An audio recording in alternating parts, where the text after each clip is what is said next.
Good morning to you. Good afternoon to you. And good evening to you from wherever you are joining us. It is brunch time with Mayegun live.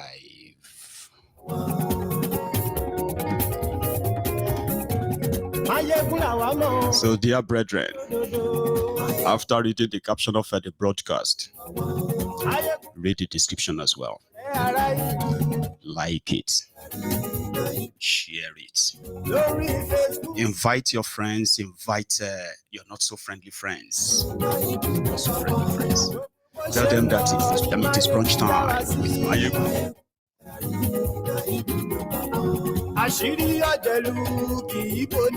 I took a break yesterday, yeah. And I kind of miss you all. So as you are joining, remember this is brunch time. You can call in anytime. Sometimes people want to take their time. Listen to what Mayegun has to say first. Then they start calling in. That may be your own shot too, to call in. To share your own views. So the Robodinho that is now trending in that place right now, as they have all kicked off their 2027 race, do not let anybody tell you that they are neutral in this whole thing. It is either you want a Kolu or you want Kolu gone. Wherever you find yourself, don't pretend to be caught off guard. Share this. For the third time, Peter Obi is talking about spending just 4 years. And this has prompted reactions, not just from Tifnumbu's camp, even from the camp of those who they were supposed to be going into a coalition with. So they are debating it. How trustworthy can it be? How can you trust a politician? He stood no chance. He's a spoiler. And on and on and on and on. I have few of them here too. This hour. And I intend to read what he just put out as well, comparing his intention to that of the former American president, as well as the former South African leader, Mandela. Something so much of his own adversaries sort of hate him for. Then Frostos Otobo Keyamo, he's got something too. And then, the guy that organized the digital media, where have you fought Tifnumbu, that is also kind of like a conversation. There is a reaction to that one too. I'm just giving you the highlights. You can read them up. Share it. Like it. And sit back to enjoy this.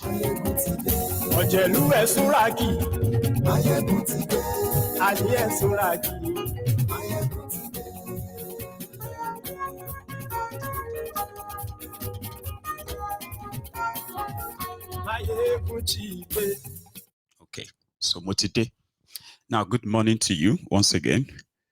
Good afternoon to you. Good evening to you from wherever you are joining us. It is brunch time with Mayegun, and we are starting the chat with the tweet that Peter Obi put out yesterday. A tweet where he categorically or clearly stated, his reasons for proposing a term, and he believes that 4 years, he said 4 years is enough for any serious and reasonable government to put a country on the right track, something that he said he can achieve, and it has caused debate. So what did he say? I ain't getting there. Let me finish reading before we start taking calls, okay? Some of you have seen it, just for the sake of those who haven't, and at the same time for the record purpose. Peter Obi, my one-term 4-year vow is sacrosanct. One of the greatest American presidents, Abraham Lincoln, served only 4 years, yet his legacy endures as a model of principled leadership. Another iconic figure, JFK, did not even complete a full term, yet his vision and ideals continue to inspire generations.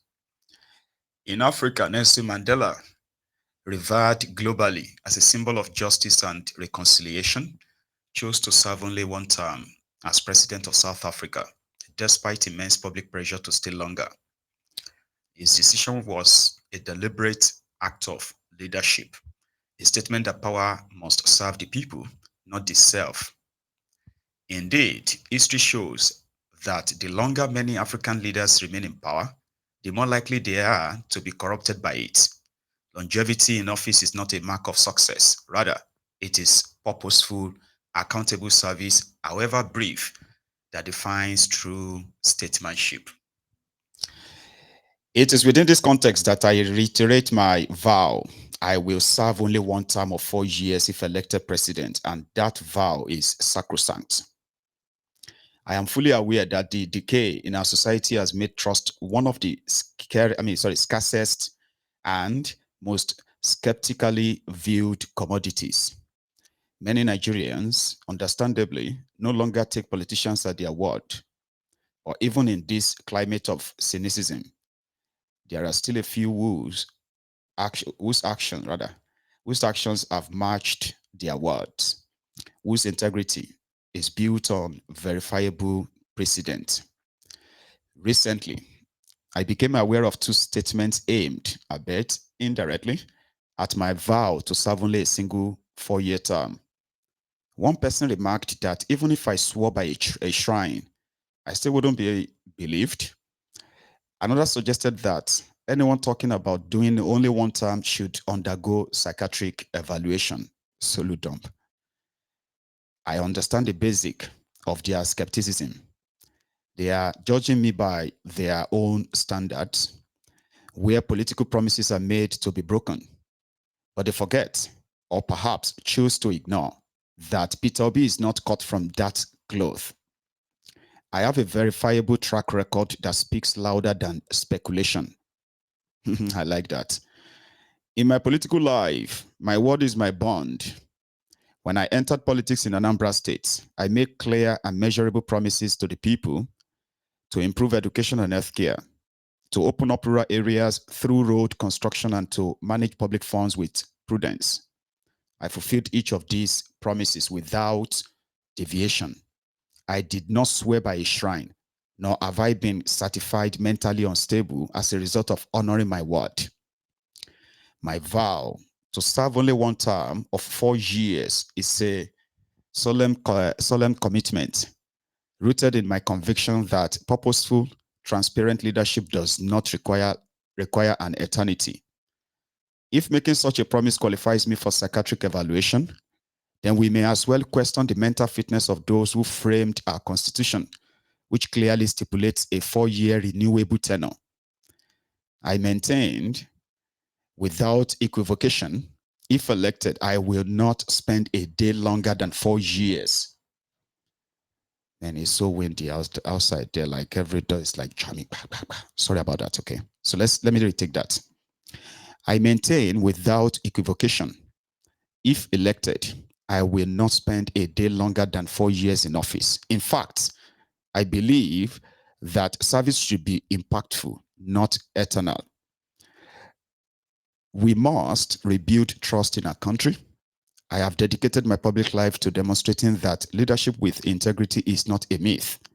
I have done it before, and I do not intend to betray that trust under any circumstances. 48 months is enough for any leader who is focused and prepared to make a meaningful difference. In that time, I intend not merely to make an impression, but to deliver on concrete promises to 1. Sanitize our government system, tackle insecurity through effective and accountable use of national resources, prioritize education, healthcare, and poverty alleviation, catalyze small businesses as engines of growth, and combat corruption with unflinching resolve. Above all, I will dedicate myself to transforming Nigeria from a consuming nation into a productive one, where agriculture, technology, and manufacturing replace rent-seeking and waste as our national anchors. These are not utopian dreams. They are realistic, actionable goals that are achievable within 4 years. A new Nigeria is complete. So that's what Obi put out.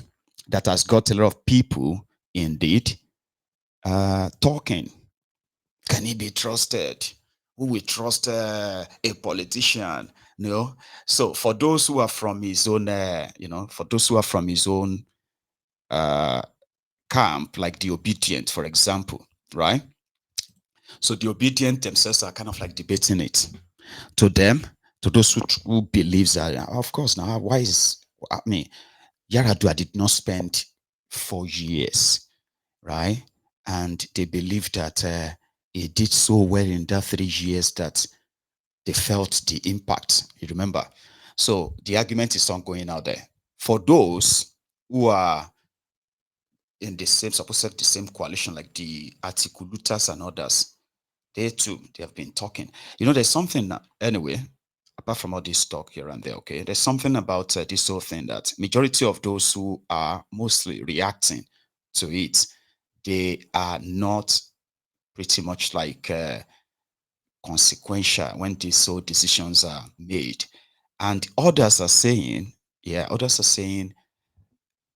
it is believed, not like as in politically believed, that to take Peter Obi's message to the North is going to be a tough sell because, they have been made to believe that they can't or they mustn't associate with the Igbos. You see that kind of preaching, right? So while others are saying, you see that singular statement, like over the time, right? So many of them are now feeling like they were lied to, they were played and all of that. So religions, this or that, will no longer play a role in their next election decision. Again, all political statements. However, there are those who believe that when Obi made that statement of, I will do just one term, it actually, give me a second. Yeah, it actually got the attention of some of them in the North.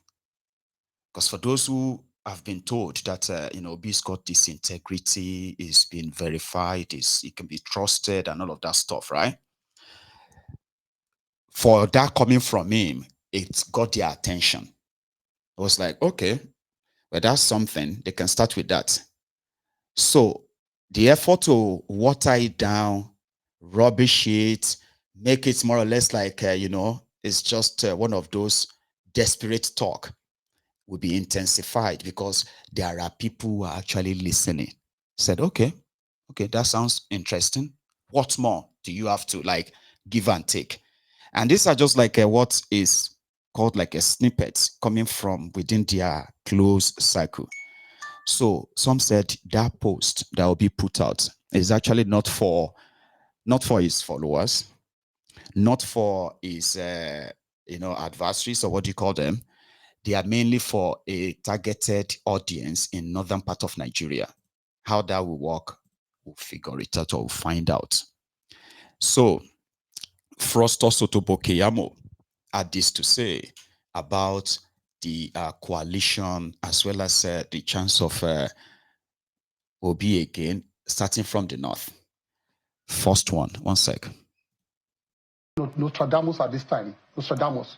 Because don't forget that I have been back-to-back chief spokesperson to 2 presidents. And I know the demography very well. If anybody claims to know that demography, and on this your program, go and play back my tapes. I told you exactly what was going on in 2019 in terms of where we're going to lose, where we're going to win the numbers. In 2023, I told you exactly what was going to happen. Play back my tapes on this program. So you can call me a Nostradamus, a political. I told you. And we have looked at we are going to work hard. So this is not a program of chest beating and all that. No. We like what is happening. I like what is happening. They are putting us on our toes. So it's going to make us work harder. But the numbers are not looking good for them. I'll tell you something. This so-called ladies they are forming, whoever they bring, I want to give you a small expo, but it's an expo that will not help them. Either way, in 2023, do you know what they are working on is that they want to bring Peter Obi and Atiku together, and so join those numbers. And so if they join those numbers, it beats our 8.4 million votes. Zebudaya will say, foul. Let me tell you why it is wrong. Peter Obi, if you make him the deputy to Atiku, there were 3 demographic factors that delivered Peter Obi in 2023. Let me tell you those 3 demographic factors that in fact, 3 will collapse. 1, the other candidates were Muslims. And so there was only 1 Christian candidate. So the whole Christian demography went to 1 point. The second demography that was that the Southeast felt cheated. And so the Southeast all went to 1 point because of that demography of only 1 Igbo man, only 1 Christian. And the third demography were, of course, the obedient young Nigerians coming up who felt they were angry, they wanted a younger person and all of that. All the other candidates were older than him. So those 3 demography delivered that 6 million vote he had in 2023. Once you make Obi the deputy to Atiku, the Christian demography will pull out of that 6 million votes. But they will not go to Tinubu. If they remember political, we are good. No, if they remember political, we are good. But don't forget that the president also has a pastor who is a wife. A wife who is a pastor. And so that Christian demography will snatch some of them and increase our votes. Don't forget too that Southeast demography that supported him, once it's Atiku, they will pull out. They will not support him. They will not. The pastors cannot come out campaigning for an 80-year-old Muslim president. They will not do that. So he will lose that demography. If it is the other way around, you put Peter Obi as the candidate and you put Atiku cannot even be the vice to start with because he has done 2 terms as vice president. So he cannot do as vice president again. If you put Peter Obi this time as a candidate, he cannot penetrate the north because we have our structures in the north. We have governors, we have senators, we have all the structures. And Buhari has died with 12 million votes. We have the structures there who are Buhari's people in the north. And those who are speaking Hausa at the barrier, they are no longer following I will show you tapes of people who are saying that they will follow APC. We're totally out of You don't carry tapes to say of a crowd saying that you will not follow APC. Yeah. We have tapes. You're following that, right? Now, let me give you a bit of a psychoanalysis of what Frostos, Keyamo, and many others are up and doing.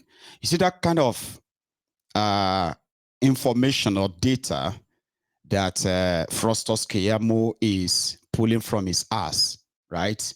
Or the Christian number of this, or the clinical younger this and this, all of that stuff, right? These are going to be the data they actually discuss inside their asshole rock, inside that place.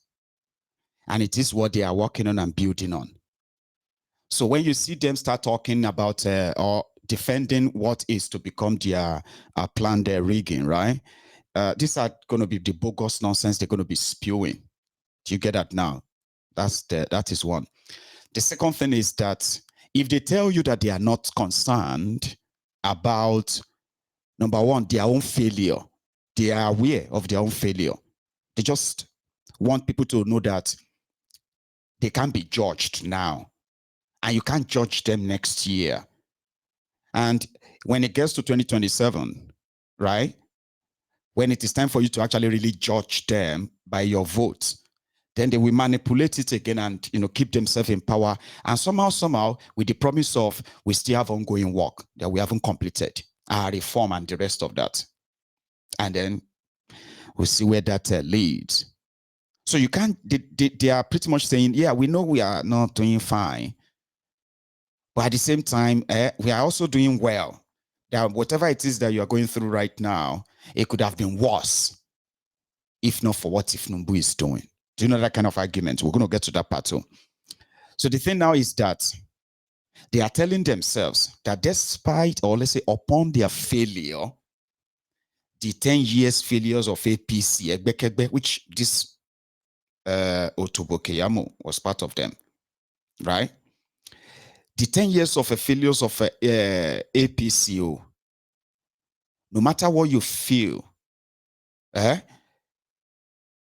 can never be compared to the imaginary worst of that these other guys are bringing on.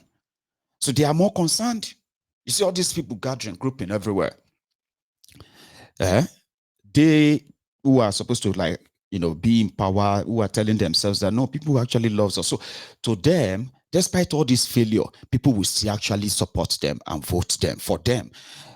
Not that we have to give them money, not that we have to bribe them or anything, no.